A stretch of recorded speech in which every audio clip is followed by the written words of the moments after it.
Bonjour à tous et bienvenue dans cette nouvelle vidéo qui traitera de la deuxième partie de mon tutoriel sur comment créer et automatiser vos bons de commande sur Google Sheets. Mais tout d'abord, et comme d'habitude, si vous souhaitez aller plus loin dans les explications, je vous invite à cliquer sur les liens de formation dans la description. Et si vous ne souhaitez pas rater mes vidéos sur la comptabilité, la finance et l'utilisation des outils tels que Google Sheets dans le monde de l'entreprise, n'hésitez pas à vous abonner à la chaîne. De plus, pour ceux qui souhaiteraient uniquement acquérir le fichier sans passer par le tutoriel vidéo, sachez que tous les documents sont disponibles en illimité et dans leur version finalisée pour mes contributeurs Patreon, plateforme dont vous trouverez le lien en description. Alors pour cette deuxième partie de tutoriel, nous allons nous attacher à placer les formules ainsi que les macro-commandes nécessaires à l'automatisation de notre bon de commande. Alors on va commencer ici par la cellule G3. Nous allons y insérer la formule suivante, donc est égal à quoi? À, entre guillemets, BC, on ferme les guillemets, on va rajouter le petit séparateur et on va inclure naturellement une petite formule de nombre qui va calculer le nombre de cellules non vides dans la ligne ici, numéro 1. On ferme la parenthèse, on appuie sur Entrée. Voilà, on se retrouve avec ces éléments-là, donc BC 0, là c'est tout à fait normal, on va reproduire la mise en forme, on va placer ici du 14 en gras et au centre. Pour la date, c'est très simple, on va mettre la date d'aujourd'hui. Voilà. Ah, donc là, cette fois-ci, ça va être aussi relativement simple. On va faire intervenir ici une liste déroulante, donc on va dans Données, Validation de données. À partir d'une plage, on va sélectionner notre plage ici. Donc on va avoir notre plage client. Voilà, on appuie sur OK. Encore une fois sur OK. Voilà, donc bon de commande. Allez, supposons que nous ayons ici client 1. L'adresse 10 rue, allez on va mettre 2 Paris, pareil, voilà. Code postal 75 000, ville Paris, téléphone, voilà. Alors on va même plutôt mettre comme ça. L'adresse mail, on va mettre c1@gmail.com par exemple, tout simplement. Voilà, donc on va faire revenir ces différents éléments, regardez. Je vais sélectionner mon client 1. À présent, je vais faire des recherches V pour rapatrier à chaque fois les différentes informations. Donc on commence comme à chaque fois avec un sireur. Ensuite, on ramène un recherche V relativement classique. On ouvre notre formule. Qu'est-ce qu'on cherche? On cherche ici le client, point virgule. Où ça? On le cherche dans notre matrice ici. Point virgule, ça va être l'adresse, donc la colonne 2. Point virgule, naturellement faux. On ferme notre parenthèse. Point virgule, les guillemets, et on appuie sur Entrée. Maintenant, je vais figer ma matrice. Voilà. Je vais figer aussi la première cellule, puisque ça va être toujours la même, comme ceci, et je vais tout simplement faire des CTRL-C, CTRL-V, comme ceci. CTRL-V, CTRL-V. Voilà. Donc on va avoir, alors si j'ai bien pris l'adresse, le code postal. Donc on va avoir ici l'adresse, 10 rue de Paris, le code postal c'est normalement la colonne 3, si je ne me trompe pas. Voilà, on va même faire, regardez, on va copier-coller la formule ici, et on va ramener la colonne 4, pour avoir la ville tout simplement. On ne va pas éventuellement l'aligner à gauche, voilà, comme ça. Ensuite, le numéro de téléphone, on était sur du 4, si je mets le 5, normalement c'est comme ça. Voilà, et le numéro 6, c'est l'adresse mail. Voilà, à présent, si vous rajoutez d'autres clients, vous n'aurez qu'à choisir vos clients pour rapatrier les informations correspondantes. Maintenant, les différentes références. Alors là, est-ce que dans ma base, non, je n'ai pas de référence, c'est pas grave. Je vais sélectionner l'entièreté de mes cellules ici, je vais dans Données, Validation de données. Je vais sélectionner une plage, donc dans ma base ici. L'ensemble de mes références, j'appuie sur Enregistrer. Voilà, je retourne ici et regardez maintenant, je peux sélectionner mes différentes références. Donc, on peut sélectionner éventuellement article 1, article 2, et ainsi de suite. Voilà, jusqu'à un article 17. Comme ça. Au niveau du prix, allez, on va supposer que c'est du 100, 200, 300, 400. Voilà, on va s'arrêter là. Description, alors on va mettre prestation. Prestation 2. Et ainsi de suite. Voilà. Comme ça, on a les différents éléments. Regardez, maintenant je peux sélectionner l'ensemble de mes articles ici. Ensuite, qu'est-ce que je vais faire? Et bien là, pareil, je vais tout simplement, si erreur, j'ouvre ma parenthèse, recherche V, pour rapatrier à chaque fois mes différentes informations, la recherche avec un R. Voilà, on ouvre ma parenthèse. Je recherche quoi? La référence ici. Point virgule dans quel type de matrice? C'est très simple, ici. Point virgule, ça va être la colonne 2. On va mettre du faux. Voilà, et on n'oublie pas de terminer notre si erreur en appuyant sur Entrée. Regardez, si maintenant je sélectionne ma cellule 1 ici, ça me donne cette formation-là. Alors, est-ce qu'on va le centrer? Oui. Voilà. Je fige ma matrice, comme d'habitude, et je fais un petit CTRL-C, CTRL-V sur l'ensemble de mes éléments. Voilà. Naturellement, je remets en place mes colonnes. Voilà. Regardez, si je choisis l'article numéro 2, ça me donne ça. Ensuite, la quantité, je mets rien. Le prix unitaire, je copie-colle ici. Et normalement, regardez, si j'ai bien suivi, je mets le 3. Alors, pourquoi ça ne fonctionne pas? Parce que je n'ai pas figé, vous voyez ici, ma cellule. Ça ne devrait pas être E18, ça devrait être C18. Attention, voilà, donc on est sur du prix unitaire comme ceci. C'est que des recherches V. Si vous maîtrisez ça, vous y arriverez parfaitement, je vous l'assure. On tire notre formule vers le bas et on retape nos bordures. Voilà. La remise, donc alors ça c'est du pourcentage, comme ceci. Le total hors taxe. Alors, ça va être quoi? Petite formule. Si j'ouvre la parenthèse, première condition, aucun article n'est sélectionné. C'est égal donc à une cellule vide. Alors dans ce cas-là, on renverra une cellule vide. Sinon, qu'est-ce qu'on va faire comme calcul pour avoir notre total hors taxe? Ça va tout simplement être E18 ici, fois le prix unitaire, donc quantité fois prix unitaire. On ferme la parenthèse, dans la parenthèse ici, voilà. Le tout multiplié par quoi? On ouvre la parenthèse, par 1, moins G19, c'est-à-dire notre remise. On ferme la parenthèse 2 fois et on appuie sur Entrée. J'ai 0, pourquoi? Parce que je n'ai pas de quantité. Regardez, si je saisis une quantité de 2, je me retrouve bien ici avec 200 €. Je vais naturellement aussi en profiter pour centrer tous les éléments. Voilà, donc les taux de TVA. Là, on fait pareil, on va sélectionner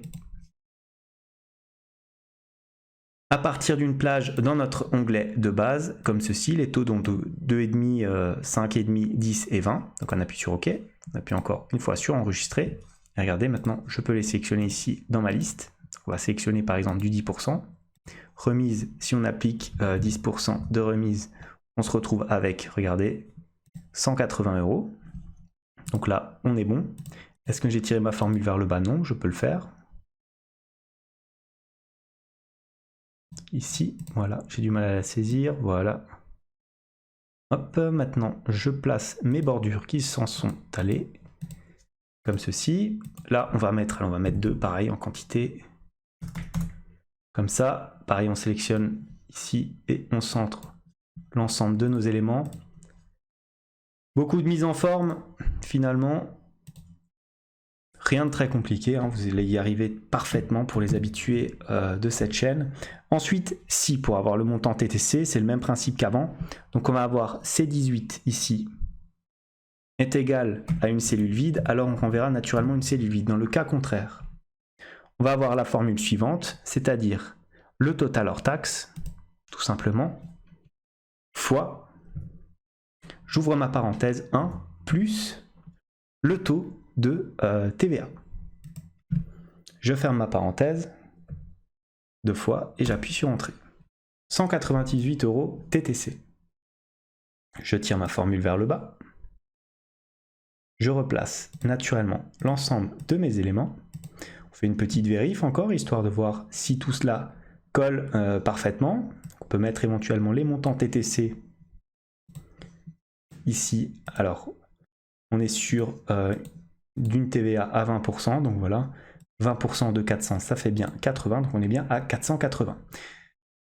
Éventuellement, on peut rajouter ici une petite cellule de total TTC éventuellement, voilà, ce qui va peut-être nous intéresser. On place des bordures, voilà, ici pareil. Et on fait tout simplement une fonction somme. On appuie sur Entrée. On met tout ça en gras et on centre les différents éléments. Voilà, donc c'est la première partie. Je vérifie bien que je n'ai rien oublié. Ici, les conditions de livraison, naturellement, c'est tout simplement vous qui allez les taper, hein, qui allez l'écrire. Les conditions de règlement, pareil. Délai de rétractation, pareil. C'est vous qui allez inscrire ces différents éléments sur votre BC. Donc là, on est sur du BC 0. Je vérifie bien que je n'ai rien oublié. Alors, à mon sens, tout est bon. Maintenant, on peut passer à notre onglet d'historique pour y placer les différentes formules. Alors, on y va. On va démarrer par une fonction assez simple. Ici, donc, la date, ça va être quoi? Ça va être tout simplement aujourd'hui. Voilà. On ferme la parenthèse, on appuie sur Entrée. On va mettre quoi? On va mettre tout ça en gras. On va centrer les différents éléments. Voilà. Ensuite, le client, là, ça sera pareil, ça sera à chercher dans notre base de données client tout simplement. Le numéro du BC. Donc là, on va faire un égal ici, donc BC1. Là, on appuie sur Entrée. On le met au centre, en gras. Voilà, le client. Donc là, comme je vous ai dit, c'est très simple. Non, je ne veux pas de saisie automatique. Je vais aller dans Données, Validation de données. Et je vais sélectionner ici ma plage de client, tout simplement. Voilà. On appuie sur OK. Et encore une fois, sur OK. On retourne dans notre historique. Une fois qu'on a le client, donc on le sélectionne ici. Après, pour la référence, on va sélectionner ici les articles en question. Donc, ça va être ici ma référence 1. Regardez. Voilà, article 1. Ensuite, la description. La description, ça sera tout simplement est égal à si erreur. On ouvre la parenthèse, recherche V. On ouvre la parenthèse de quoi? De l'article ici, point virgule, dans quelle matrice nous allons rechercher tout ça? Ici. Point virgule, ça sera notre colonne 2. Point virgule, on renverra naturellement le faux. Ensuite, on va clôturer notre si erreur, cette fois-ci pas en mettant une cellule vide, mais véritablement en mettant un 0 tout simplement. Voilà, on ferme notre parenthèse, on appuie sur Entrée, on a prestation 1 comme ceci. J'ai dit une bêtise, on va mettre une cellule vide ici, c'est après qu'on va mettre des 0. La quantité. Alors la quantité, on va faire recherche V. Alors si erreur, comme à chaque fois. Recherche V. Recherche V de quoi? De l'article ici. Dans quelle matrice? Cette fois-ci, on va prendre notre matrice de bon de commande. Donc ici. Voilà. On va sélectionner même tout. Point virgule. Alors on cherche quoi? On cherche la quantité. Donc ça va être la colonne 1, 2, 3. Point virgule, on sera sur un faux. On ferme la parenthèse naturellement comme à chaque fois. Et cette fois-ci, on va mettre un 0 tout simple comme ceci. Donc quantité 2, c'est juste, c'est ce que nous voulons. Voilà. On va mettre tout ça au centre hein, comme à chaque fois. Voilà, prix TTC. Alors on va figer l'ensemble des matrices.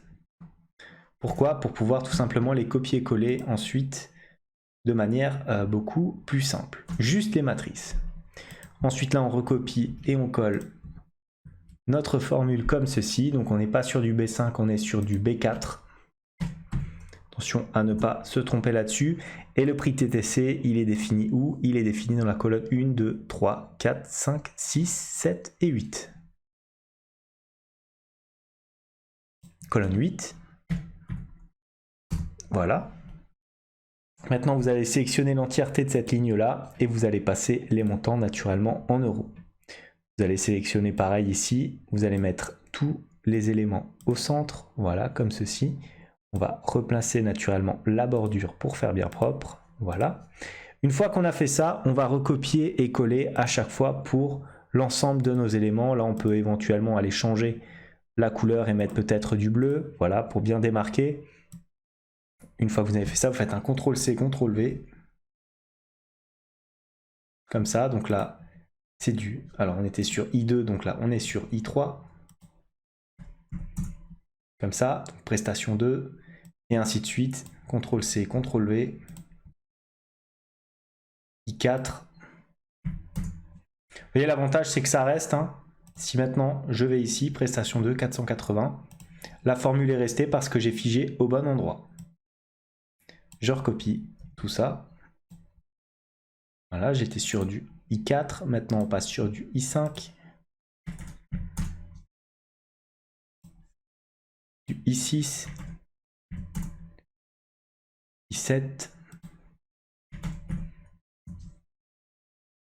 Voilà, on va recopier encore tous ces éléments-là.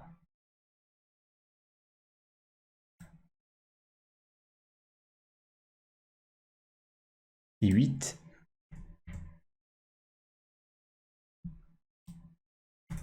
I9. I10. 11. 12. 13. Alors, il m'en manque, j'en ai mis quoi? J'en ai mis 17, donc il m'en manque 5, tout simplement. Donc, je vais les recopier ici. Voilà, on va faire un petit CTRL-C, CTRL-V comme on a l'habitude. Comme ceci. Donc, I13. 14. 15. 16. 17. 18. J'en ai mis un de trop, ouais. Donc, je vais tout simplement le supprimer. Voilà, supprimer ces lignes-là. Et voilà. On a à présent notre base d'historique. Donc maintenant, on va intégrer ici deux petits éléments. Donc, je vais les insérer. Insertion dessin. On va mettre deux petits boutons, hein, tout simplement, pour nos macros commandes. Donc ici, au niveau des formes, on va mettre un carré, comme ça. Voilà. On va le mettre en vert. Voilà. Au niveau du texte, on va mettre quoi? Une petite zone de texte. On va mettre, allez, valider. On met tout ça au centre. A en gras.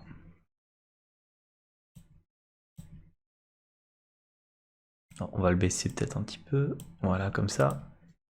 On enregistre. Hop, on le décale, on le met ici. On fait pareil, on crée à nouveau une autre forme. Donc, on va dans dessin.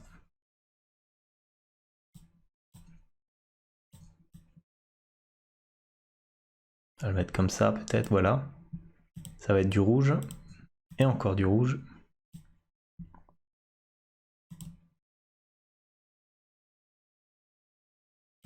Et on va appeler ça supprimer.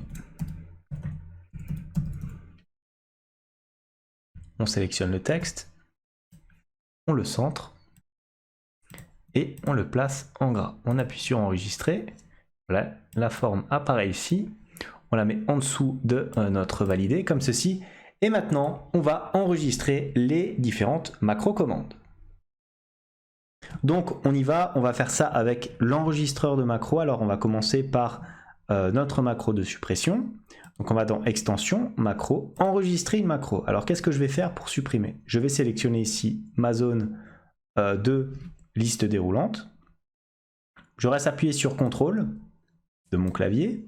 J'enlève aussi ici, enfin je sélectionne la référence, la quantité, la remise. Voilà. Alors est-ce que je suis allé jusqu'en bas? Oui. Et naturellement le taux aussi de TVA. Comme ceci. Voilà. J'ai bien sélectionné l'ensemble des éléments et regardez, si j'appuie sur supprimer, je me retrouve bien avec une plage entièrement vierge. Je me replace en A1 et j'enregistre. J'appelle cette macro suppression. Voilà. J'appuie sur enregistrer. Je clique ici sur ma forme et j'assigne un script. Donc j'assigne le script suppression. Voilà. Alors je vais sélectionner pour vous un exemple ici. Voilà, client 1, article 1, quantité 1, remise 10 et taux de TVA. On va mettre 2,1. Voilà. Si j'appuie sur supprimer, alors regardez, action requise, un script joint à ce document a besoin de votre autorisation pour être exécuté. C'est tout à fait normal. C'est Google Sheets qui vous demande une vérification supplémentaire parce qu'il peut y avoir des fichiers avec des scripts relativement malveillants. Donc vous validez tout simplement, vous lui autorisez à accéder à l'ensemble de vos données. Voilà, une fois que c'est fait, vous cliquez sur supprimer et regardez. Voilà, vous avez votre macro de suppression qui s'est bien mis en forme. Maintenant, on va faire notre macro de validation. Alors, pour cela, on va aller pareil, ici, dans l'extension. Alors regardez, je vais d'ailleurs sélectionner à nouveau des informations pour que vous puissiez voir ce qui va se passer. Quantité 1, voilà. On va partir du principe qu'il y a 0% de remise. Voilà. Et un taux de TVA, on va mettre 10%. On va dans l'extension, on enregistre notre macro. Alors qu'est-ce qu'on va faire au niveau de la validation?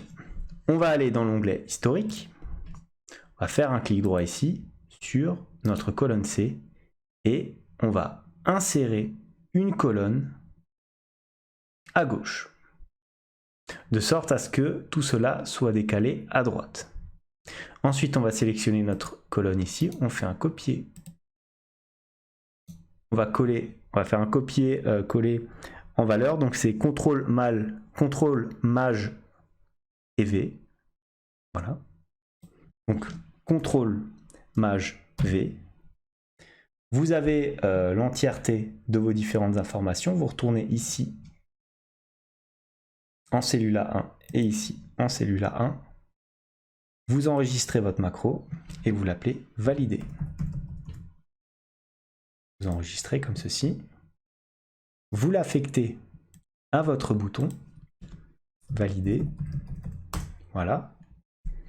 Vous avez remarqué ici, le format date n'est pas respecté, donc c'est très simple, on va appliquer un format nombre, hop, et on va mettre date sur l'ensemble de la ligne. Voilà, comme ça, plus de soucis. Pareil ici pour le numéro du BC, on va le centrer. Ici aussi, hein, donc un centrage au niveau de mes titres, voilà, et maintenant à chaque fois que vous allez appuyer sur valider, vous voyez, il y a le numéro qui s'est mis à jour ici, donc on est sur le bon de commande numéro 2.